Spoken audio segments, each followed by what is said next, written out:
Oke teman-teman semuanya, belakangan ini ada video yang rame isinya menuduh Presiden Prabowo seolah-olah tidak peduli dengan Palestina. Menariknya tuduhan ini disampaikan dengan penuh keyakinan, tapi dengan logika yang mohon maaf lebih cocok buat warung kopi daripada panggung negara. Tonton terus, jangan skip, ikuti terus video ini sampai selesai. Let's go.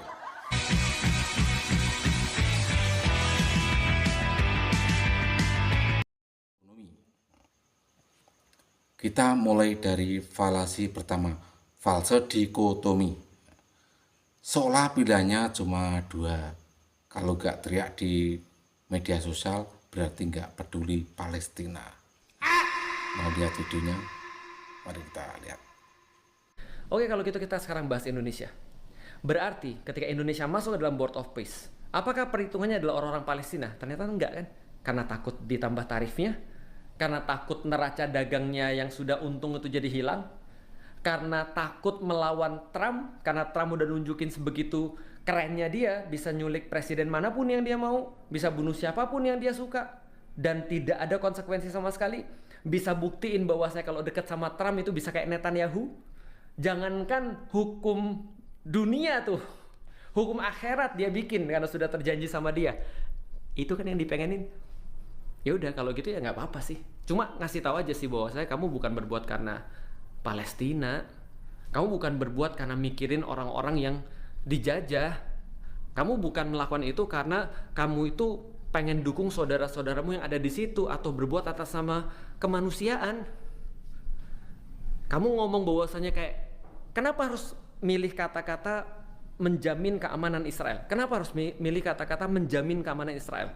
Kenapa nggak bisa ngomong bahwasanya kita harus memastikan bahwasanya orang-orang Gaza itu selamat, mereka harus menentukan nasib mereka sendiri, sedangkan Israel harus bertanggung jawab atas apapun yang mereka buat, karena tidak ada satupun perbuatan kriminal yang tidak dihukum, yang bisa lewat begitu aja. Kenapa nggak ngomong gitu? Kenapa pilihan katanya selalu kalau mau damai semua harus menjamin keamanan Israel? Kenapa harus gitu? Ini kan problemnya berarti apa? Problemnya kita tuh takut. Problemnya kita tuh nggak punya pilihan. Problemnya kita tuh nggak mau negosiasi, nggak bisa negosiasi.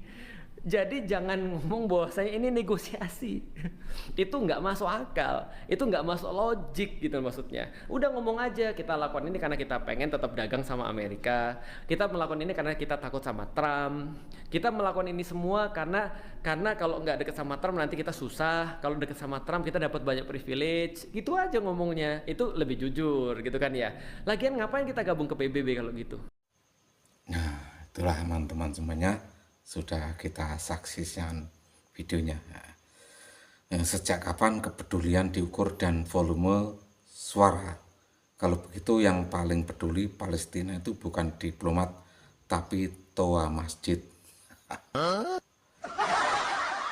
Ustadz Felix bicara di semua media sosial, bahkan sampai di podcast lokal. Audiensnya tentu netizen. Dampaknya komen dan like presiden bicara di forum internasional, audiens negara-negara dunia, dampaknya kebijakan, tekanan diplomatik dan posisi geopolitik. Ini kayak bandingin orang mau main catur online dengan orang main catur sambil bawa satu negara di pundaknya. Beban pikirannya beda mas, beda. Falase yang kedua, merasa paling bermoral karena paling lantang. Seolah kalau kita teriak Palestina otomatis lebih suci daripada yang kerja di belakang layar.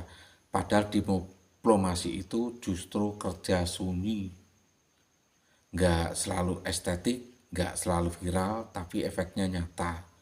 Beda, Palestina itu bukan lomba siapa yang paling marah, tapi siapa paling berdampak. Nggak mikir stabilitas ekonomi, nggak mikir posisi Indonesia di mata dunia. Presiden Prabowo salah langkah sedikit, yang kena bukan satu podcast, tapi 280 juta rakyat.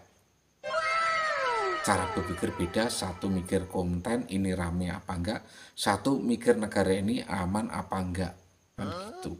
perbedaannya antara Ustadz Felix dengan Prabowo. Jadi menyederhanakan diplomasi negara jadi sekadar nggak peduli Palestina itu bukan kritik, itu malas berpikir. Bicara boleh keras, opini silakan tajam, tapi jangan samakan beban negara dengan beban dapur ngebul ya. Karena Palestina itu butuh lebih dari sekadar kata-kata. Palestina butuh kerja nyata di level dunia. Itu dulu. Jumpa lagi di konten-konten berikutnya. Saya Haryanto Populis segera undur diri. Jangan lupa di subscribe, like, atau di komen agar ternotifikasi di HP kalian dan bisa mengikuti konten-konten kami selanjutnya. Terima kasih. Assalamualaikum warahmatullahi wabarakatuh. Merdeka!